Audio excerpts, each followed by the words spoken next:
1000 کے لشکر کے ساتھ آپ کے پاس آ پہنچا. دوپہر کا وقت ہے.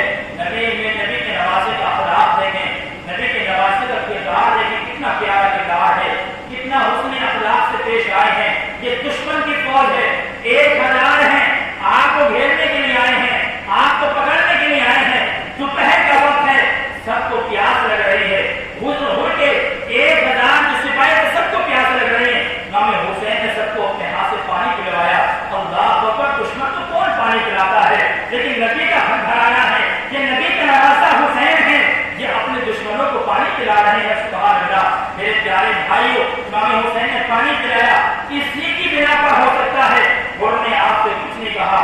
نماز ظہر کا وقت ہو گیا, امام حسین نے فرمایا اور ہمارے پیچھے نماز پڑھو گے یا اپنی نماز الگ پڑھو گے. اور نے عرض کیا حسین آپ نماز پڑھائیں, میں آپ کے پیچھے نماز پڑھوں گا.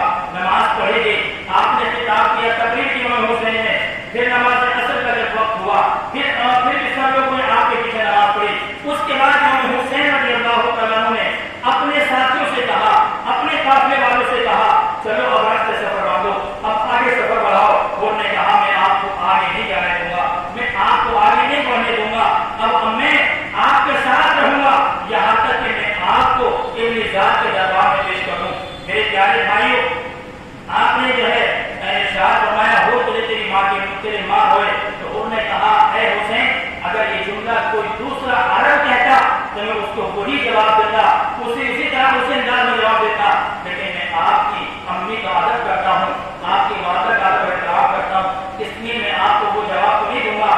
لیکن میں جس کام پہ لگایا گیا ہوں, جس کام پہ مجھے مجبور کیا گیا ہے, میں وہ کام کر کے رہوں گا. میں آپ کو اپنی ذات کے دربار میں پیش کر کے رہوں گا. میرے پیارے بھائی, بات پڑھتی رہی. المختصر یہ ہے کہ جب امام کا قافلہ قصر بن مقاتل میں پہنچا تو آپ نے بیان فرمایا, بڑی دور پر ڈولنے میں ٹھہرا. آدھی رات کے بعد آپ نے ساتھوں سے فرمایا پانی بھر لو, چلو. ابھی تھوڑی دیر چلے تھے کہ ذرا آنکھ لگ گئی, پھر چونک گئے. 3 بار فرمایا انا للہ و انا الیہ راجعون والحمد للہ رب العالمین. یہ سن کر آپ کے بڑے صاحبزادے حضرت امام حسین العابدین آپ کے قریب آئے اور آپ کے قریب آنے کے بعد عرض کیا ابا جان اس وقت یہ کلمات زبان پر کیسے جاری ہو رہے ہیں, اس وقت آپ یہ جملے کیوں بول رہے ہیں؟ آپ نے کہا بیٹا ابھی میری آنکھ لگ گئی تھی, میں نے دیکھا کہ ایک سوال کہہ رہا ہے کہ لوگ راستے پر چل رہے ہیں اور موت ان کی طرف بڑھ رہی ہے. میں سمجھتا ہوں اس طرح ہم کو موت کی اطلاع دی گئی ہے. صاحبزادے نے عرض کیا ابا حضور کیا ہم حق پر نہیں ہیں؟ آپ نے کہا بیٹا ہم حق پر کیوں ہیں, ہم تو حق پر ہیں. تو پھر امام حسین العابدین نے عرض کیا ابا حضور اگر ہم حق پر ہیں تو پھر ہمیں ایسی موت سے کوئی پرواہ نہیں ہے. آپ نے فرمایا خدا تعالیٰ تمہیں وہ جزائے خیر عطا فرمائے جو کسی بیٹے کو کسی کے باپ کی طرف سے ملتی ہے. جب آپ کا قافلہ نینوان پہنچا تو کوفے کی طرف سے ایک سوار آتا دکھائی دیا. سب ٹھہر کر اس کا انتظار کرنے لگے. وہ آیا تو اس نے امام علی مقام کی طرف توجہ نہیں کی, اس نے امام کی طرف توجہ نہیں کی بلکہ خود کو سلام کیا اور اس کو اپنے ذات کا خط دیا جس میں لکھا تھا حسین کو آگے بڑھنے سے روک دیا جائے, انہیں چٹیل میدان میں اترنے پر مجبور کر دیا جائے جہاں کوئی پناہ نہ ہو اور نہ پانی ہو. میں نے قاصد کو حکم دیا ہے تمہارے ساتھ رہے گا تاکہ تمہاری کارگزاری کی ہمیں اطلاع دے اور تم سے الگ نہ ہو جب تک تم ہمارے حکم پر عمل نہ ہو جاؤ. اور نے امام کے ساتھ پھر وہ خط کے مضمون سے مطلع کیا. حضرت نے فرمایا اچھا ہم کو تھوڑا سا آگے بڑھنے دو, آگے یہ بستی ہے, اس بستی میں ہمیں پہنچنے دو, ہم اس بستی میں ٹھہر جائیں گے. انہوں نے کہا ہمیں تو چٹیل میدان میں ٹھہرانے کا حکم دیا گیا ہے, نگراں ہمارے ساتھ ہے. میں نے اگر کوئی نہ کرتی تو یہ اپنے ذات سے کہہ دے گا. میرے پیارے بھائیوں, امام کے ساتھیوں میں جوش پیدا ہو گیا. ایسے سہیل نے عرض کیا ابن رسول اللہ اس وقت جنگ کا بہت اچھا موقع ہے, ہم کسی وقت جنگ شروع کر دیں تاکہ 1000 ہیں ان سے نمٹنا آسان ہوگا, ورنہ اس کے بعد اور فوج آ جائے گی تو اس سے ہمارے لیے لڑنا مشکل ہوگا. ہمیں حسین نے فرمایا ہم جنگ کی ابتدا نہیں کریں گے, ہم جنگ کی پہل نہیں کریں گے. میرے پیارے بھائی ابھی آپ تھوڑا سا چلے تھے کہ ہو کے سپاہیوں نے آپ کو روک دیا اور کہا بس یہیں اتر جائیے, فرات یہاں سے دور نہیں ہے. آپ نے پوچھا جگہ کا نام کیا ہے, لوگوں نے کہا اس کا نام کربلا ہے. اتنا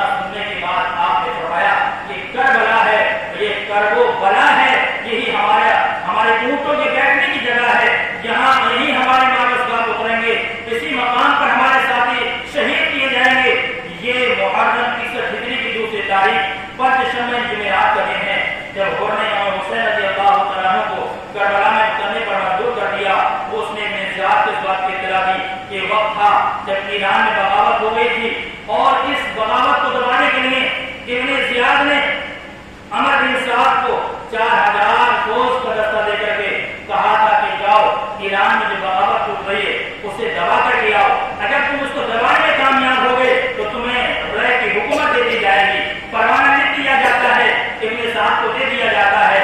عمر بن سعد یہ پروانہ لے کر کے ایران کی بغاوت کو دبانے کے لیے 4000 کی فوج کا دستہ لے کر کے کوچ کر جاتے ہیں۔ ابھی کچھ ہی دور کیا ہوگا، چلے ہوں گے، اتنے میں میرے پیارے بھائی ابن زیاد نے پھر خط لکھا، عمر بن سعد کو واپس بلایا اور کہا کہ اے عمر بن سعد، ایران کی بغاوت کو بعد میں جمانا، پہلے حسین کی مہم کو سر کر لو، پہلے ان کا مقابلہ کرو۔ عمر بن سعد یہ سعد بن وقاص صحابی رسول کے بیٹے تھے، یہ خوب جانتے تھے حسین کی عظمت کیا ہے، حسین کی عظمت کو جانتے تھے، اہل بیت اطہار کی عظمت کو جانتا تھا۔ میرے پیارے بھائیوں، انہوں نے کہا کہ ایسا ہے اس کام کو کسی اور پہ لگا دو، مجھے وہاں جانے دو۔ اس نے کہا اگر حسین سے مقابلہ نہیں کرنا ہے تو پھر یہ لے کے حکومت واپس کرو، یہ پروانہ واپس کرو، یہ دنیا کی دولت میں لالچ میں اندھا ہو گیا تھا۔ میرے پیارے اب یہی 4000 فوج کا رستہ لے کر کے کربلا کی طرف چلا ہے۔ امام حسین کے پاس پہنچا، اس کے بعد فوجیں آتی رہی اور یہ فوج ایک نہیں بلکہ 22,000 کی تعداد میں پہنچ جاتی ہے۔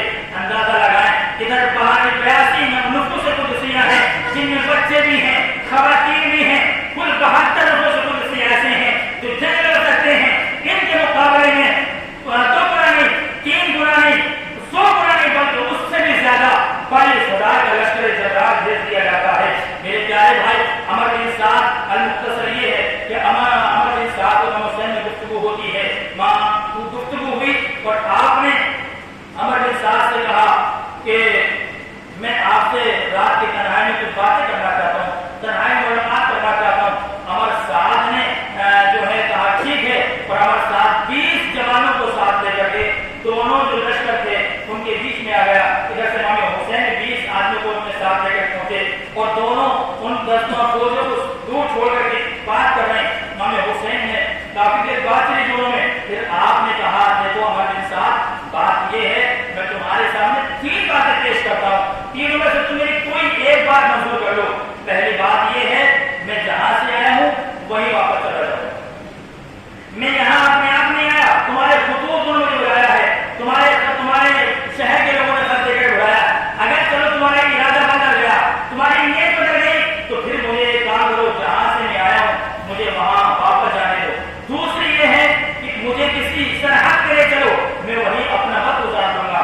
اور تیسری بات یہ ہے کہ مجھے ڈائریکٹ یزید کے دربار میں حاضر ہونے دو، یزید کے پاس جانے دو، میں یزید سے اپنا معاملہ طے کر لوں گا، جیسے بھی ہوگا میں طے کر لوں گا۔ اور اگر تمہیں یقین نہیں تو تم میرے ساتھ ساتھ چلو۔ میرے پیارے بھائی، عمر بن سعد کی سمجھ میں بات آ گئی، اس نے خط لکھا ابن زیاد کو کہ بات بن گئی ہے اور امام حسین نے یہ باتیں لکھی ہیں۔ اب یہ خط ابن زیاد کے دربار میں پہنچا، ابن زیاد نے یہ خط پڑھا اور پڑھنے کے بعد اس کے بھیجے بات بیٹھ گئی، اس کی بات سمجھ نہیں آ گئی۔ اس نے کہا چلو ٹھیک ہے، اتنا سنا، جوشن نے سنا تو اس نے کہا آپ یہ کیا کہہ رہے ہیں؟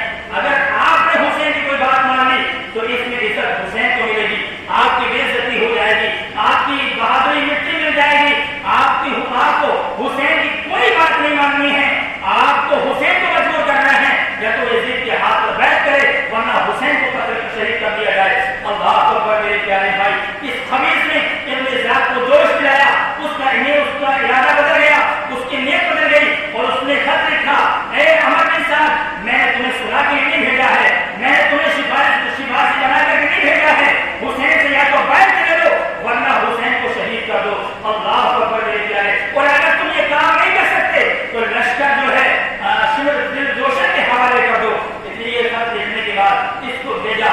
میرے پیارے بھائیوں، اب یہ پہنچا ہے دل جوشن پہنچا اور اس نے جا کر کے عمر بن سعد کو خط دیا۔ عمر صاحب نے کہا میں سمجھتا ہوں کہ میرے خط پر ابن زیاد مان گیا ہوگا، لیکن خبیث تو نے اسے بھگایا ہوگا، تو نے ہمارے حسین کو شہید کرنے پر مجبور کیا ہوگا۔ اس نے کہا اگر تمہیں امام حسین کو شہید کرنا تو ٹھیک ہے ورنہ لشکر میرے حوالے کرو۔ اس کی آنکھوں کے سامنے تو رہ کی حکومت تھی، اس کے سامنے تو دنیا کی دولت کے انبار تھے، اس نے کہا میں لشکر تیرے حوالے نہیں کروں گا، میں لشکر تیرے سپرد نہیں کروں میرے پیارے بھائی المختصر یہ ہے کہ امام حسین رضی اللہ تعالیٰ عنہ پر جو ہے 7 تاریخ کو پانی بند کر دیا جاتا ہے. انہیں پتا تھا 22,000 کا لشکر ہمارے پاس ہے، لیکن 72 نفوس سے قدسیہ سے مقابلہ کرنا کوئی آسان نہیں ہوگا. اگر انہیں کھانا پانی ملتا رہا تو یہ 22,000 کو اس کو نابود کر دیں گے، ان سے ہم نہیں جیت پائیں گے. اس لیے پانی بند کر دیا گیا. 500 فوجی کو جو ہے 500 سپاہیوں کو پریاس پر پہرا لگا دیا. امام حسین کو ایک قطرہ پانی یہاں سے نہیں دیا جائے گا، امام حسین کے خیمے کے اندر پانی نہیں جائے گا.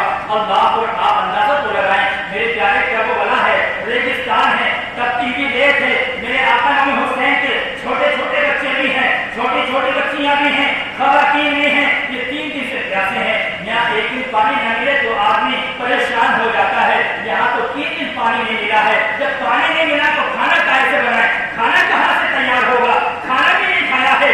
میرے پیارے 16 گھنٹے کا بچہ آدمی روزہ رکھتا ہے، شام کے وقت اس کا بی پی گھٹنے لگتا ہے، وہ کمزور ہونے لگتا ہے، اسے چکر آنے لگتے ہیں. یہاں امام حسین کا 3 دن کا روزہ ہے. اللہ اکبر. میرے پیارے بھائیوں اندازہ تو آپ لگائیں، ذرا سوچے تو صحیح امام حسین کس حال میں تھے، کیسے کس وقت ان کو اس وقت امام حسین کی حالت کیا ہوگی. امام حسین کو اس وقت کتنا غم ہوگا، ان کے ساتھ میں کتنا غم ہوگا. وہ چھوٹا سا شیر پر بچہ علی اصغر، اس کی حالت کیا ہوئی ہوگی. امام صلی اللہ علیہ وسلم جو بیمار ہیں ان کی حالت کیا ہوئی ہوگی. اللہ اکبر. میرے پیارے بھائیوں 9 محرم ہے، 10ویں رات آ رہی ہے. میرے پیارے شام کے وقت میں لشکر کی آواز آتی ہے. امام حسین عبادت میں مصروف ہیں، امام حسین نماز پڑھ رہے ہیں. سیدہ زینب نے پردے کی آنکھ سے دیکھا کہ لشکر آگے بڑھ رہا ہے، یزید کی فوج آگے آ رہی ہے، اس کا شور آگے بڑھ رہا ہے. امام حسین سے آپ نے اس کے بھائی دیکھو تو یہ کون آ رہے ہیں. اللہ اکبر. میرے پیارے بھائی امام حسین نے اپنے بھائی فاطمہ مقدار کو بلایا اور کہا میرے بھائی پوچھو تو صحیح ان لوگوں سے کا ارادہ کیا ہے. حضرت عباس نے کہا اے امامہ بن سعد کا ارادہ کیا ہے، اے یزید کی فوج کا ارادہ کیا ہے. ادھر سے جواب آیا تھا ہم تم سے جنگ کرنا چاہتے ہیں، ہم تم سے لڑنا چاہتے ہیں، ہم تم سے مقابلہ کرنا چاہتے ہیں. امام حسین نے کہا کیا تم جنگ کے اصول بھول گئے ہو؟ جنگ رات میں نہیں کی جاتی، جنگ تو دن کے اجالے میں کی جاتی ہے. اے لوگو ہم تم آج کی رات تم ہمیں امان دے دو، آج کی رات تم ہمیں مہلت دے دو.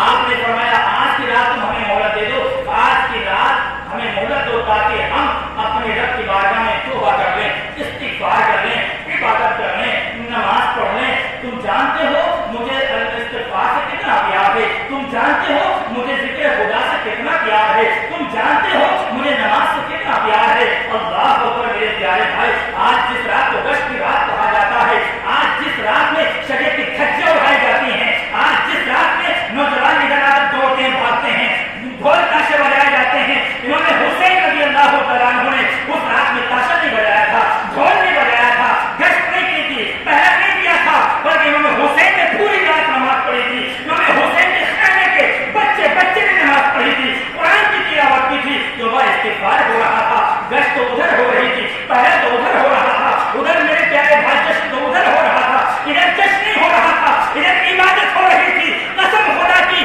آج جو پکا حسینی ہے وہ 10ویں رات کو گشت نہیں کرتا ہے، بلکہ اللہ کی بارگاہ اپنے سر کو جھکا کر کے حسین کی سنت کو ادا کرتا ہے. اور جو گشت کرتا ہے، جو ڈھول بجاتا ہے، جو تاشا بجاتا ہے، جو جشن مناتا ہے، وہ حسینی نہیں بلکہ وہ یزیدی ہوتا ہے، کیونکہ وہ یزید کا کام کر رہا ہے. یزید کا کام کرے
جو جانا چاہتا چلا جائے. حسین نے چراغ بجھا دیا. ہو سکتا ہے کہ روشنی میں کوئی نہ جائے, شرم کے مارے کوئی نہ اٹھے, لیکن جب چراغ جلایا تو سارے دیوانے بیٹھے ہیں. آپ نے پھر فرمایا, 3 سے 4 بار میں حسین نے فرمایا, لیکن کوئی نہیں گیا. میرے پیارے بھائی, جب کوئی نہیں گیا تو میرے پیارے ایک ضعیف انسان ہوتے ہیں جن کا نام مسلم اوسا ہے, اسدی کھڑے ہوئے اور کہا ہم آپ کو چھوڑ کر چلے جائیں, یہ ہرگز نہیں ہو سکتا. خدا کی قسم, ان دشمنوں سے ہم نیزے کے ساتھ, میں نیزے کے ساتھ جنگ کروں گا یہاں تک کہ میرا نیزہ ان کے سینوں میں ٹوٹ جائے گا. میں تلوار چلاؤں گا, تلوار سے مقابلہ کروں گا, تب تک مقابلہ کروں گا جب تک کہ تلوار کا دستہ میرے ہاتھ میں رہے گا. اگر میری تلوار بھی ٹوٹ جائے گی تو میں ان سارے پتھر پر سوار کر ان سے مقابلہ کروں گا, اور جب تک میرے جسم میں جان رہے گی حسین, آپ کے اوپر آنچ نہیں آنے دوں گا, آپ کے گھر والوں پہ آنچ نہیں آنے دوں گا, تو ان کا مقابلہ کرتے کرتے میں شہید ہو جاؤں گا. میرے پیارے بھائی, اس کے بعد سید بن عبداللہ حنفی اٹھتے ہیں, کہا خدا کی قسم ہم بھی ساتھ آپ کا نہیں چھوڑیں گے, ہم بھی مقابلہ کریں گے, اپنے آخری دم تک آپ کا مقابلہ کرتے رہیں گے. میرے پیارے بھائیوں, اور ان لوگوں نے جو وعدہ کیا وہ کربلا میں کر کے دکھا دیا.